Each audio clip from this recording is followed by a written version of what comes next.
प्यारे बच्चों, ਅੱਜ ਆਪਾਂ ਗੁਰਮਤਿ ਕਾਵਿ ਵਿੱਚੋਂ ਸ਼੍ਰੀ ਗੁਰੂ ਨਾਨਕ ਦੇਵ ਜੀ ਦੀਆਂ ਰਚਨਾਵਾਂ ਪੜ੍ਹਾਂਗੇ। ਉਸ ਤੋਂ ਪਹਿਲਾਂ ਤੁਸੀਂ ਸ਼੍ਰੀ ਗੁਰੂ ਨਾਨਕ ਦੇਵ ਜੀ ਬਾਰੇ ਬਹੁਤ ਕੁਝ ਜਾਣਦੇ ਹੋ, ਪਰ ਫਿਰ ਵੀ ਮੈਂ ਤੁਹਾਨੂੰ ਉਹਨਾਂ ਦੇ ਜੀਵਨ ਵਿੱਚੋਂ ਕੁਝ ਮਹਾਨ ਗੱਲਾਂ ਉਹਨਾਂ ਦੇ ਜੀਵਨ ਬਾਰੇ ਤੁਹਾਨੂੰ ਦੱਸਣ ਲਈ ਜਾ ਰਿਹਾ ਹਾਂ। ਸ਼੍ਰੀ ਗੁਰੂ ਨਾਨਕ ਦੇਵ ਜੀ ਨੂੰ ਸਿੱਖ ਧਰਮ ਦਾ ਮੋਢੀ ਮੰਨਿਆ ਜਾਂਦਾ ਹੈ। ਉਹਨਾਂ ਦਾ ਜਨਮ 1469 ਈਸਵੀ ਨੂੰ ਰਾਏ ਭੋਏ ਦੀ ਤਲਵੰਡੀ, ਜਿਸ ਨੂੰ ਕਿ ਨਨਕਾਣਾ ਸਾਹਿਬ ਕਹਿੰਦੇ ਆ, ਉਹ ਅੱਜ ਕੱਲ੍ਹ ਪਾਕਿਸਤਾਨ ਵਿੱਚ ਹੈ, ਉੱਥੇ ਹੋਇਆ। ਉਹਨਾਂ ਦੇ ਪਿਤਾ ਜੀ ਦਾ ਨਾਮ ਮਹਿਤਾ ਕਾਲੂ ਜੀ ਅਤੇ ਉਹਨਾਂ ਦੀ ਮਾਤਾ ਜੀ ਨਾਮ ਤ੍ਰਿਪਤਾ ਦੇਵੀ ਸੀ। ਸ਼੍ਰੀ ਗੁਰੂ ਨਾਨਕ ਦੇਵ ਜੀ ਦੇ ਪਿਤਾ ਜੀ ਪਟਵਾਰੀ ਸਨ। ਸ਼੍ਰੀ ਗੁਰੂ ਨਾਨਕ ਦੇਵ ਜੀ ਨੇ ਆਪਣੇ ਜੀਵਨ ਵਿੱਚ ਸਾਰੇ ਹੀ ਕੰਮ ਕੀਤੇ, ਵਪਾਰ ਵੀ ਕੀਤਾ, ਮੱਝਾਂ ਵੀ ਚਾਰੀਆਂ, ਮੋਦੀਖਾਨਾ ਵੀ ਚਲਾਇਆ ਅਤੇ ਆਪਣੇ ਜੀਵਨ ਦੇ ਅੰਤਲੇ ਸਮੇਂ ਵਿੱਚ ਕਰਤਾਰਪੁਰ ਵਿਖੇ ਖੇਤੀ ਵੀ ਕੀਤੀ। ਸ਼੍ਰੀ ਗੁਰੂ ਨਾਨਕ ਦੇਵ ਜੀ ਨੇ ਗ੍ਰਸਤੀ ਹੁੰਦੇ ਹੋਏ ਵੀ ਸਾਰੇ ਸੰਸਾਰ ਦਾ ਚੱਕਰ ਲਗਾਇਆ। ਉਹਨਾਂ ਨੇ 4 ਉਦਾਸੀਆਂ ਕੀਤੀਆਂ। ਇਹਨਾਂ ਉਦਾਸੀਆਂ ਦੇ ਦੌਰਾਨ ਉਹਨਾਂ ਨੇ ਭੁੱਲੇ ਭਟਕੇ ਹੋਏ ਲੋਕਾਂ ਨੂੰ ਸੱਚ ਦਾ ਉਪਦੇਸ਼ ਦੇ ਕੇ ਸਿੱਧੇ ਰਸਤੇ ਪਾਇਆ। ਇਸ ਤੋਂ ਇਲਾਵਾ ਆਪ ਜੀ ਨੇ ਮਨੁੱਖਤਾ ਦੀ ਭਲਾਈ ਲਈ ਬਾਣੀ ਰਚੀ। ਆਪ ਜੀ ਦੀ ਪ੍ਰਸਿੱਧ ਬਾਣੀ ਜਪਜੀ ਸਾਹਿਬ ਅਤੇ ਆਸਾ ਜੀ ਦੀ ਵਾਰ ਹਨ। ਸ਼੍ਰੀ ਗੁਰੂ ਨਾਨਕ ਦੇਵ ਜੀ ਨੇ ਮਨੁੱਖਤਾ ਨੂੰ ਕਿਰਤ ਕਰੋ, ਨਾਮ ਜਪੋ ਅਤੇ ਵੰਡ ਛਕੋ ਦਾ ਉਪਦੇਸ਼ ਦਿੱਤਾ। ਇਹ ਸੀ ਬੱਚੇ ਸ਼੍ਰੀ ਗੁਰੂ ਨਾਨਕ ਦੇਵ ਜੀ ਦੇ ਜੀਵਨ ਸੰਬੰਧੀ ਕੋਈ ਝਲਕ।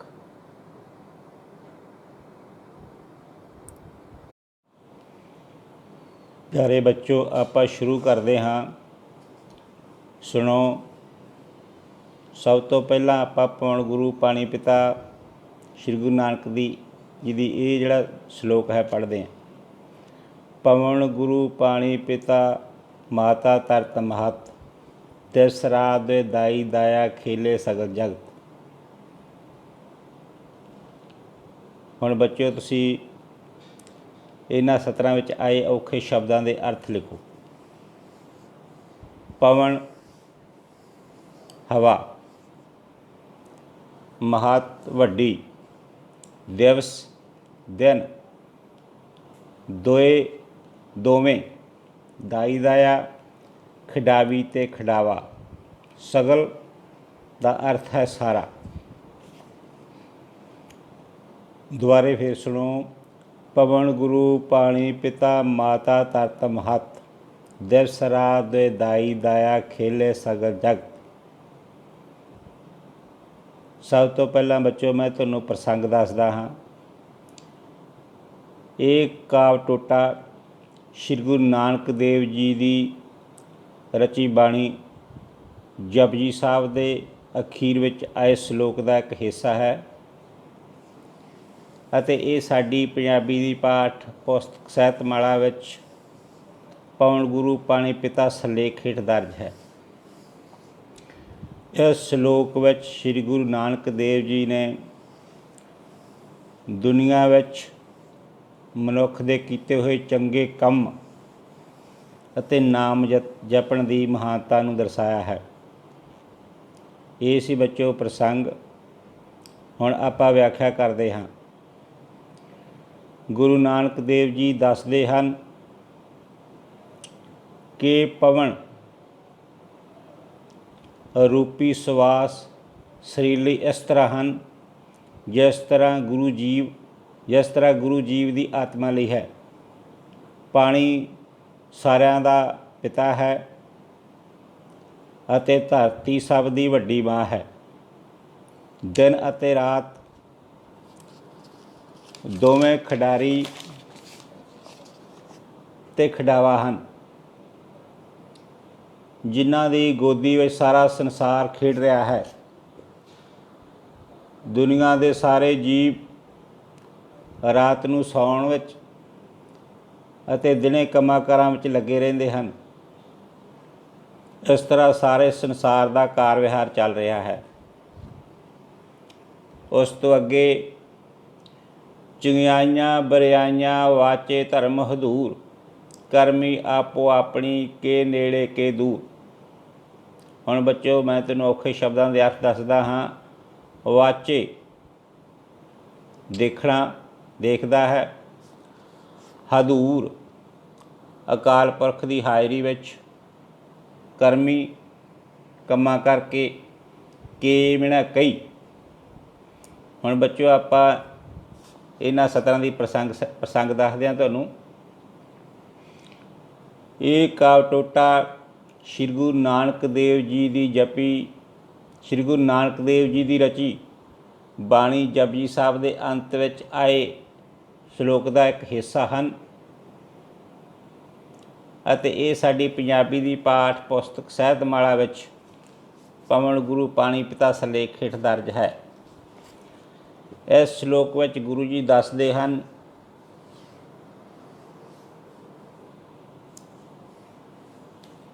ਕਿ ਮਨੁੱਖ ਦੇ ਚੰਗੇ ਕੰਮਾਂ ਅਤੇ ਨਾਮ ਜਪਣ ਦਾ ਮੁੱਲ ਪੈਂਦਾ ਹੈ। ਵਿਆਖਿਆ। ਗੁਰੂ ਜੀ ਫਰਮਾਉਂਦੇ ਹਨ ਕਿ ਜਦੋਂ ਇਨਸਾਨ ਰੱਬ ਦੀ ਦਰਗਾਹ ਵਿੱਚ ਜਾਂਦਾ ਹੈ ਤਾਂ ਉੱਥੇ ਧਰਮਰਾਜ ਪਰਮਾਤਮਾ ਦੀ ਹਾਜ਼ਰੀ ਵਿੱਚ ਮਨੁੱਖ ਦੁਆਰਾ ਦੁਨੀਆ 'ਤੇ ਕੀਤੇ ਹੋਏ ਕੰਮਾਂ ਦੀ ਪੜਤਾਲ ਕਰਦਾ ਹੈ। ਜਿਹੜੇ ਮਨੁੱਖ ਚੰਗੇ ਕੰਮ ਕਰਦੇ ਹਨ ਉਹ ਪਰਮਾਤਮਾ ਦੇ ਨੇੜੇ ਹੋ ਜਾਂਦੇ ਹਨ ਅਤੇ ਜਿਹੜੇ ਮਾੜੇ ਕੰਮ ਕਰਦੇ ਹਨ ਉਹ ਦੂਰ ਹੋ ਜਾਂਦੇ ਹਨ। ਅੱਗੇ, ਜਿਨੀ ਨਾਮ ਧਿਆਇਆ ਗਏ ਮਸਕਤ ਕਾਲ, ਨਾਨਕ ਤੇ ਮੁਖ ਉਜਲੇ ਕੀਤੀ ਛੁੱਟੀ ਨਾਲ। ਇਹਨਾਂ ਸਤਰਾਂ ਵਿੱਚ ਬੇਟੇ ਔਖੇ ਸ਼ਬਦਾਂ ਦੇ ਅਰਥ ਲਿਖੋ। ਔਖੇ ਸ਼ਬਦ ਜਿਵੇਂ ਮਸਕਤ, ਮਿਹਨਤ, ਕਾਲ ਸਫਲ ਹੋ ਜਾਣਾ, ਮੁੱਖ ਉਜੜੇ ਸਾਫ ਚਿਹਰੇ, ਮੁੱਖ ਮਿਲਾ ਚਿਹਰੇ ਜਿਹੜੇ ਮਿਲਾ ਸਾਫ, ਕੀਤੀ ਕਈ, ਛੁੱਟੀ ਮੁਕਤ ਹੋ ਜਾਣਾ, ਆਜ਼ਾਦ ਹੋ ਜਾਣਾ, ਨਾਲ ਉਹਨਾਂ ਚੰਗੇ ਬੰਦਿਆਂ ਦੀ ਸੰਗਤ ਵਿੱਚ, ਨਾਲ ਮਿਣਾ ਉਹਨਾਂ ਚੰਗੇ ਬੰਦਿਆਂ ਦੀ ਸੰਗਤ ਵਿੱਚ। ਹੁਣ ਬੇਟੇ ਪ੍ਰਸੰਗ ਸੁਣੋ। ਇਹ ਕਾਵਿ ਟੋਟਾ ਸ਼੍ਰੀ ਗੁਰੂ ਨਾਨਕ ਦੇਵ ਜੀ ਦੁਆਰਾ ਰਚਿਤ ਬਾਣੀ ਜਪਜੀ ਸਾਹਿਬ ਦੇ ਅੰਤ ਵਿੱਚ ਆਏ ਸ਼ਲੋਕ ਦਾ ਇੱਕ ਹਿੱਸਾ ਹੈ ਅਤੇ ਇਹ ਸਾਡੀ ਪੰਜਾਬੀ ਪਾਠ ਪੁਸਤਕ ਸਾਹਿਤਮਾਲਾ ਵਿੱਚ ਪਵਨ ਗੁਰੂ ਪਾਣੀ ਪਿਤਾ ਸਿਰਲੇਖ ਹੇਠ ਦਰਜ ਹੈ। ਇਸ ਸ਼ਲੋਕ ਵਿੱਚ ਗੁਰੂ ਜੀ ਦੁਨੀਆ ਵਿੱਚ ਮਨੁੱਖ ਦੁਆਰਾ ਕੀਤੇ ਚੰਗੇ ਕੰਮ ਅਤੇ ਰੱਬ ਦੇ ਨਾਮ ਜਪਣ ਦੀ ਮਹਾਨਤਾ ਬਾਰੇ ਦੱਸਦੇ ਹਨ। ਵਿਆਖਿਆ। ਗੁਰੂ ਜੀ ਫਰਮਾਉਂਦੇ ਹਨ ਕਿ ਇਸ ਸੰਸਾਰ ਵਿੱਚ ਮਨੁੱਖ ਆਪਣਾ ਜੀਵਨ ਬਤੀਤ ਕਰਦੇ ਹੋਏ ਜਿਹੜੇ ਪਰਮਾਤਮਾ ਦੇ ਨਾਮ ਨੂੰ ਜਪਦੇ ਹਨ ਉਹਨਾਂ ਦੀ ਮਿਹਨਤ ਨੂੰ ਫਲ ਲੱਗਦਾ ਹੈ। ਉਹ ਪਰਮਾਤਮਾ ਦੀ ਦਰਗਾਹ ਵਿੱਚ ਉਹਨਾਂ ਦੇ ਜਿਹੜੇ ਆਪਣੇ ਸਾਫ ਚਿਹਰੇ ਲੈ ਕੇ ਜਾਂਦੇ ਹਨ ਅਤੇ ਉਹਨਾਂ ਦੀ ਸੰਗਤ ਕਰਨ ਵਾਲੇ ਹੋਰ ਜੀਵ ਵੀ ਮੁਕਤੀ ਨੂੰ ਪ੍ਰਾਪਤ ਹੋ ਜਾਂਦੇ ਹਨ।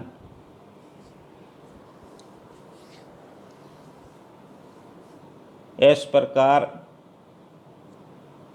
ਮਨੁੱਖ ਪਰਮਾਤਮਾ ਦਾ ਨਾਮ ਜਪ ਕੇ ਆਪਣਾ ਜੀਵਨ ਸਫਲ ਕਰਦਾ ਹੈ ਤੇ ਪਰਮਾਤਮਾ ਨਾਲ ਇੱਕਮਿਕ ਹੋ ਕੇ ਜਨਮ ਮਰਨ ਦੇ ਚੱਕਰ ਤੋਂ ਮੁਕਤ ਹੋ ਜਾਂਦਾ ਹੈ।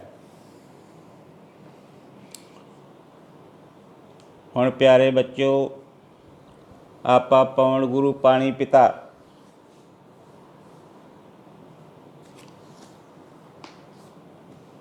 ਦਾ ਤੁਹਾਨੂੰ ਕੇਂਦਰੀ ਭਾਵ ਦੱਸਦੇ ਹਾਂ। ਸਾਰੇ ਬੱਚੇ ਧਿਆਨ ਨਾਲ ਸੁਣੋ।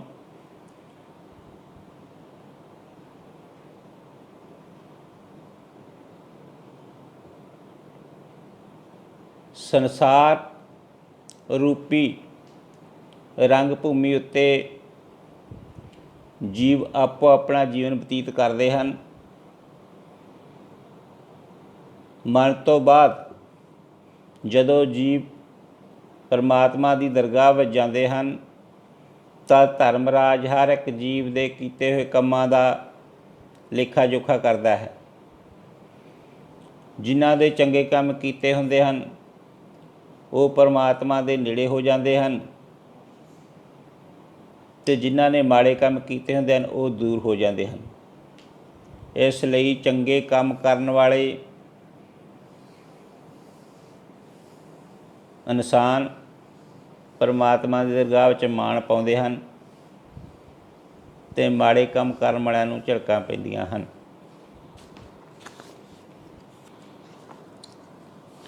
ਇਹ ਸੀ ਬੱਚੋ ਆਪਣਾ ਸ਼ਲੋਕ ਪਵਨ ਗੁਰੂ ਪਾਣੀ ਪਿਤਾ,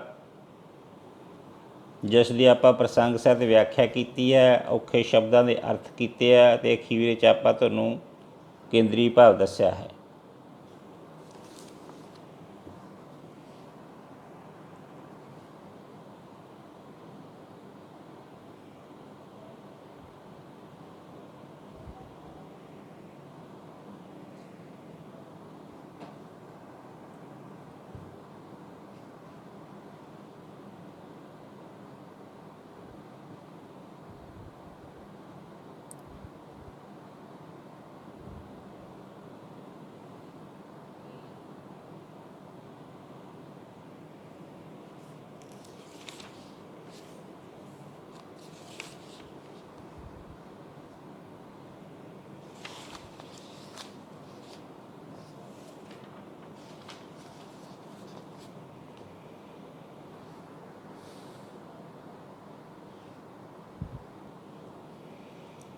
ਪਿਆਰੇ ਬੱਚੋ, ਹੁਣ ਆਪਾਂ ਸ਼੍ਰੀ ਗੁਰੂ ਨਾਨਕ ਦੇਵ ਜੀ ਦੀ ਦੂਸਰੀ ਰਚਨਾ ਸੋ ਕਿਉ ਮੰਦਾ ਆਖੀਏ ਬਾਰੇ ਪੜ੍ਹਾਂਗੇ। ਸਾਰੇ ਬੱਚੇ ਧਿਆਨ ਨਾਲ ਸੁਣੋ। ਭੰਡ ਜੰਮੀਐ ਭੰਡ ਨੇਮੀਐ, ਭੰਡ ਮੰਗਣ ਵਿਆਹ, ਭੰਡੋ ਹੋਵੇ ਦੋਸਤੀ, ਭੰਡੋ ਚੱਲੇ ਰਾਹ, ਭੰਡ ਮੁਆ ਭੰਡ ਭਾਲੀਐ, ਭੰਡ ਹੋਵੇ ਵਧਾਨ, ਸੋ ਕਿਉ ਮੰਦਾ ਆਖੀਐ, ਜਿਤ ਜਹਮੇ ਰਾਜਾਨ। ਹੁਣ ਬੇਟੇ ਮੈਂ ਤੈਨੂੰ ਔਖੇ ਸ਼ਬਦਾਂ ਦੇ ਅਰਥ ਦੱਸਣ ਜਾ ਰਿਹਾ। ਸਾਰੇ ਬੱਚੇ ਧਿਆਨ ਨਾਲ ਸੁਣੋ, ਆਪਣੀਆਂ ਕਾਪੀਆਂ 'ਤੇ ਲਿਖੋ। ਭੰਡ ਦਾ ਅਰਥ ਹੈ ਇਸਤਰੀ। ਜੰਮੀਏ ਜਨਮ ਲਈਦਾ ਹੈ। ਨਿਮੀਏ ਜੀਵ ਦਾ ਸਰੀਰ ਬਣਦਾ ਹੈ। ਮੰਗਲ ਮਿਲਾ ਮੰਗਣੀ, ਭੰਡੋ ਇਸਤਰੀ ਦੇ ਰਾਹੀਂ, ਰਾਹ ਮਿਲਾ ਰਸਤਾ, ਭਾਲੀਏ ਭਾਲ ਕਰਦੇ ਹਾਂ, ਵਧਾਨ ਰਿਸ਼ਤੇਦਾਰੀ, ਜਿਤ ਜਿਸ ਵਿਅਕਤੀ ਤੋਂ, ਰਾਜਾਨ ਦਾ ਅਰਥ ਹੈ ਰਾਜੇ। ਸਾਰੇ ਬੱਚੇ ਇਹ ਔਖੇ ਸ਼ਬਦਾਂ ਦੇ ਅਰਥ ਆਪਣੀ ਕਾਪੀ 'ਤੇ ਲਿਖ ਲਓ। ਇਹਨਾਂ ਔਖੇ ਸ਼ਬਦਾਂ ਨੂੰ ਯਾਦ ਕਰਨ ਤੋਂ ਬਾਅਦ ਹੀ ਤੁਸੀਂ ਰਚਨਾ ਨੂੰ ਚੰਗੀ ਤਰ੍ਹਾਂ ਪੜ੍ਹ ਕੇ ਉਸ ਤੋਂ ਬਾਅਦ ਤੁਹਾਡੇ ਵਾਸਤੇ ਜਿਹੜੀ ਹੈ ਵਿਆਖਿਆ ਬਹੁਤ ਸਰਲ ਹੋ ਜਾਂਦੀ ਹੈ। ਜਿੰਨੀ ਦੇਰ ਤੁਸੀਂ ਔਖੇ ਸ਼ਬਦਾਂ ਦੇ ਅਰਥ ਨਹੀਂ ਯਾਦ ਕਰੋਗੇ ਓਨੀ ਦੇਰ ਤੁਹਾਨੂੰ ਵਿਆਖਿਆ ਚੰਗੀ ਤਰ੍ਹਾਂ ਸਮਝ ਨਹੀਂ ਆਵੇਗੀ। ਹੁਣ ਆਪਾਂ ਪ੍ਰਸੰਗ ਕਰਦੇ ਹਾਂ। ਇਹ ਕਾਵਿ ਟੋਟਾ ਸ਼੍ਰੀ ਗੁਰੂ ਨਾਨਕ ਦੇਵ ਜੀ ਦੁਆਰਾ ਰਚੀ ਬਾਣੀ ਆਸਾ ਦੇ ਵਾਰ ਵਿੱਚੋਂ ਲਿਆ ਗਿਆ ਹੈ। ਇਹ ਇੱਕ ਸ਼ਲੋਕ ਹੈ ਅਤੇ ਇਹ ਸਾਡੀ ਪੰਜਾਬੀ ਦੀ ਪਾਠ ਪੁਸਤਕ ਸਾਹਿਤਮਾਲਾ ਵਿੱਚ ਸੋ ਕਿਉ ਮੰਦਾ ਆਖੀਐ ਸਿਰਲੇਖ ਹੇਠ ਦਰਜ ਹੈ। ਇਸ ਵਿੱਚ ਸ਼੍ਰੀ ਗੁਰੂ ਨਾਨਕ ਦੇਵ ਜੀ ਨੇ ਇਸਤਰੀ ਦੀ ਲੋੜ ਅਤੇ ਮਹਾਨਤਾ ਨੂੰ ਦਰਸਾਇਆ ਹੈ। ਇਹਨਾਂ ਲਾਈਨਾਂ ਵਿੱਚ ਗੁਰੂ ਜੀ ਨੇ ਔਰਤ ਨੂੰ ਮਾੜਾ ਕਹਿਣ ਅਤੇ ਨੀਵਾਂ ਦਿਖਾਉਣ ਦੀ ਭਾਵਨਾ ਦਾ ਖੰਡਨ ਕੀਤਾ ਹੈ। ਵਿਆਖਿਆ। ਗੁਰੂ ਜੀ ਦੱਸਦੇ ਹਨ ਕਿ ਮਨੁੱਖੀ ਜੀਵ ਇਸਤਰੀ ਤੋਂ ਜਨਮ ਲੈਂਦਾ ਹੈ ਅਤੇ ਇਸਤਰੀ ਦੇ ਪੇਟ ਵਿੱਚ ਹੀ ਉਸ ਦਾ ਸਰੀਰ ਬਣਦਾ ਹੈ।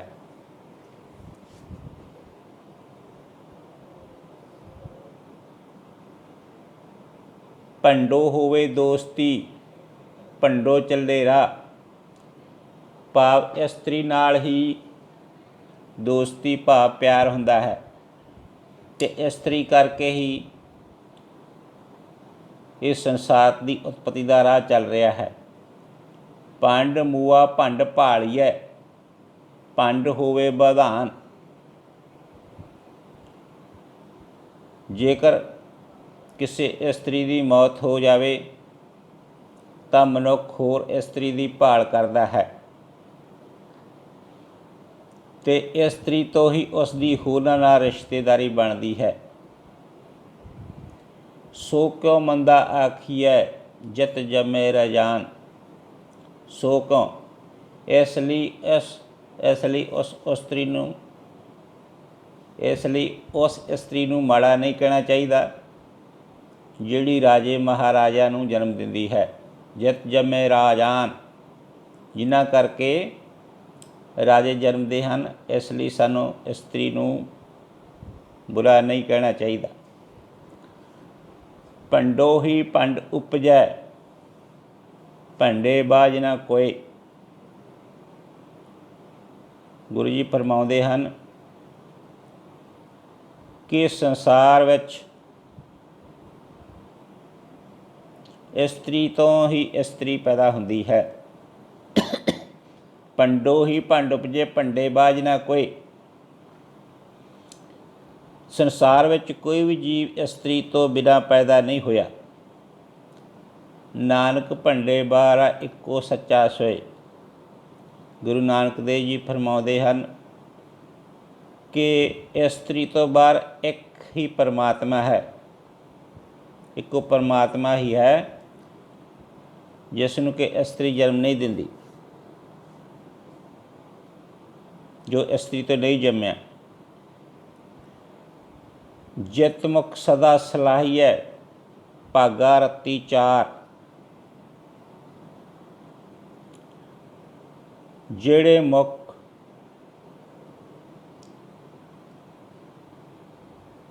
ਪਰਮਾਤਮਾ ਦੇ ਗੁਣ ਗਾਉਂਦੇ ਹਨ ਉਹਨਾਂ ਦੇ ਭਾਗ ਚੰਗੇ ਹੁੰਦੇ ਹਨ।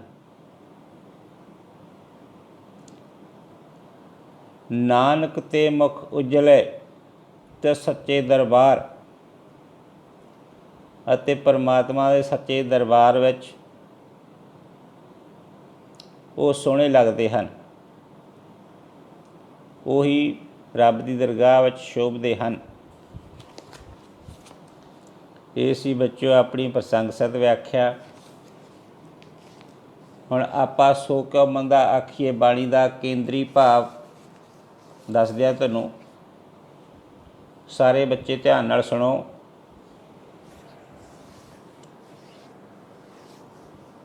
ਮਨੁੱਖੀ ਜੀਵਨ ਦਾ ਜਨਮ ਤੋਂ ਮਰਨ ਤੱਕ ਹਰ ਪੱਖ ਇਸਤਰੀ ਨਾਲ ਜੁੜਿਆ ਹੋਇਆ ਹੈ। ਇਸਤਰੀ ਤੋਂ ਬਾਹਰ ਕੇਵਲ ਪਰਮਾਤਮਾ ਹੀ ਹੈ, ਮਨੁੱਖ ਨਹੀਂ। ਰਾਜੇ ਵੀ ਉਸ ਤੋਂ ਹੀ ਜਨਮ ਲੈਂਦੇ ਹਨ, ਇਸ ਕਰਕੇ ਇਸਤਰੀ ਨੂੰ ਮੰਦਾ ਨਹੀਂ ਕਹਿਣਾ ਚਾਹੀਦਾ। ਇਸਤਰੀ ਹੀ ਸਾਰੇ ਸੰਸਾਰ ਦੀ ਜਨਮਦਾਤੀ ਹੈ।